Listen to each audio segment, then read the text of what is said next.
This is Greg. I'm Jeff. I'm Ben. I'm Billy. I'm still Liam. You're the Power Ranger. The Dillinger Escape Plan. And we're here with LimeWire. This is Tal. You're the featured artist of the week on LimeWire. Of the Millennium. Watch it down the train, count the train, watch your smile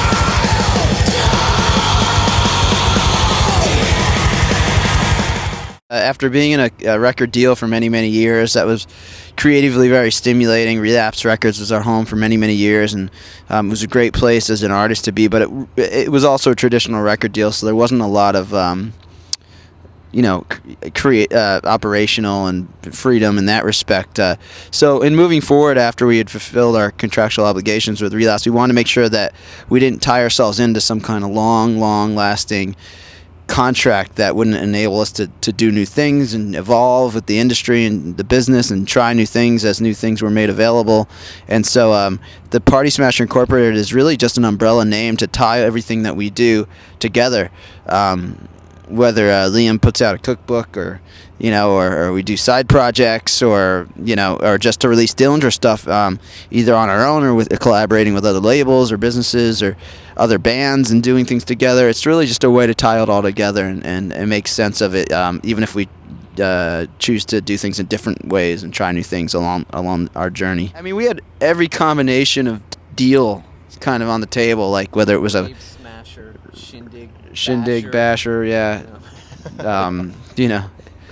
Rave Basher Esquire contacted us about but we had 50-50 profit splits, traditional label deals, distribution deals, big labels, small labels, metal labels, rock labels, anything, hip hop. I mean, really all kinds of things, and the only thing we really wanted to do, like I said, was make sure that we didn't get stuck in something that would tie us down to some kind of old model that might not be relevant, in a year from now, let alone, maybe even like within a day or an hour at the rate of things now. But, and so, we're just kind of taking things step by step, day by day, and doing things our way. That's all. It's never easy, actually. Dillinger Escape Plan's existence is never easy. Greg is actually 14. No, it was. I mean, I think there's some instances of it that are always a challenge. It's always a challenge to get yourself in a creative headspace to write songs and to write songs with 4 other people and to write a whole record of them. It's like from the beginning where there's nothing all the way through the writing, all the way through, once you even get it written, then it's like we have to record these things, and that's a whole nother nightmare that you can't even wrap your head around. And it's a struggle, but it was easier this time than it's been from a personnel standpoint. We didn't have any conflict going on within us as a band. There was none looming on the horizon. So in that regard, we kind of took things back to the being 15 years old and just being excited to be in a room with one another and play all day, every day, like you do when it's summer vacation, and you're a kid. We really kind of existed that way again this time, and ended up writing this record faster than we've ever written any others. And it was strange to us because a lot of times length of time ends up being some sort of barometer. Like you trick yourself into thinking that if it's not really difficult and it doesn't take forever, it must not be good enough. And a lot of times it's just about getting out of your own way and realizing that some of the best stuff is some of the stuff that comes out naturally and organically. Our original singer Dimitri is the one who laid that out and designed that thing, which is cool. He's pretty much been involved in almost every one of our releases in one way, whether he's singing or just doing layout and design and stuff. So it's cool to keep it in the family. Basically the idea around it is just it revolves around the idea of option paralysis, where there's just so much sensory overload going on right now, and overstimulus in a way that it's hard for people to kind of pinpoint what's important, and that's really what the artwork represents, with all the senses and all the mosaics of tons of images and things. And there's also many options as far as how we're releasing the thing. We've got a really crazy box set that includes there's a couple things innovative about the box set. It includes something called a TV Be Gone, which turns off any TV anywhere, and that's just in a way. Same time, if you press the button. Yeah, every TV in the world now. We no, it just turns off TVs, and that really again represents the idea that we feel that people need to go out and experience things and bring that inspiration back into their comfortable environment. Get out and be uncomfortable and put themselves out in different settings and Participate, don't just observe. Exactly, and that's something that we feel is important. Use these new technologies and all these things as a tool as opposed to a means to an end. And so we hope that the TV Could Be Gone is used in many sports bars during UFC fights right before the main event, because it'd be pretty interesting how many tables can be flipped over. Fans can get beat up at the same time. That's what the It'd be very TV cool. button's going to end up becoming, like a beat me up huge guy. Beat me up button. And then the other thing that's pretty cool about it, along with a lot of other little knickknacks, paddywhacks, give a dog a bones, is that there's there's like the CD in it. The CD in it is focused.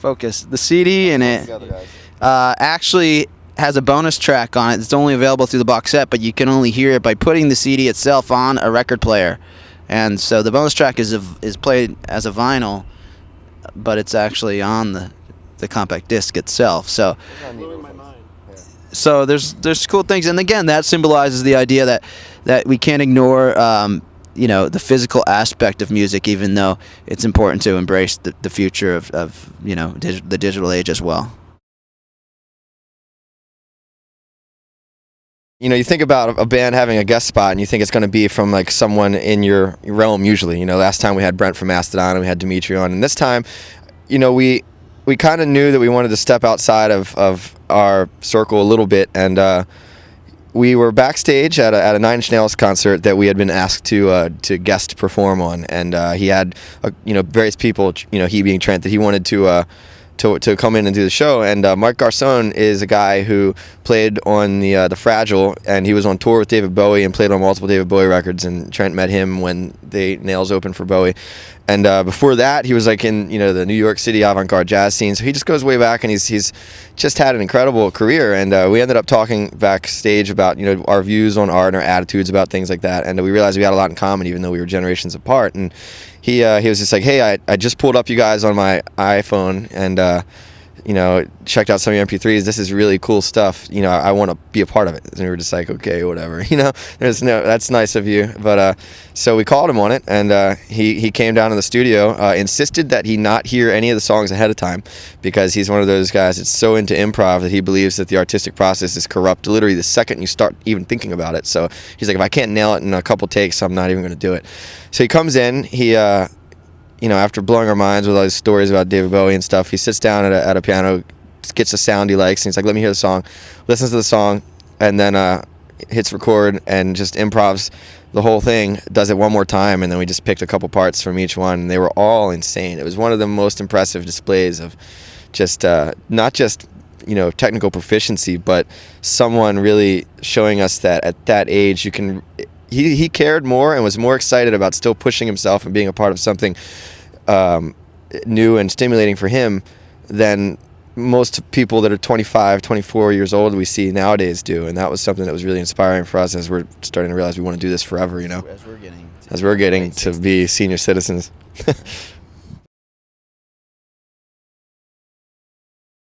Start a U.S. tour. We do 5 weeks that ends at Coachella. We pass through South by Southwest. We come back, we do some European festivals at the beginning of June. We do the Warped Tour from June through August. We do Australia in May. Yeah, we pretty much have the whole year, at least conceptually booked past August. And that'll probably go for another year into 2011. So, yeah, lots of hijinks. Lots of, adult encounters.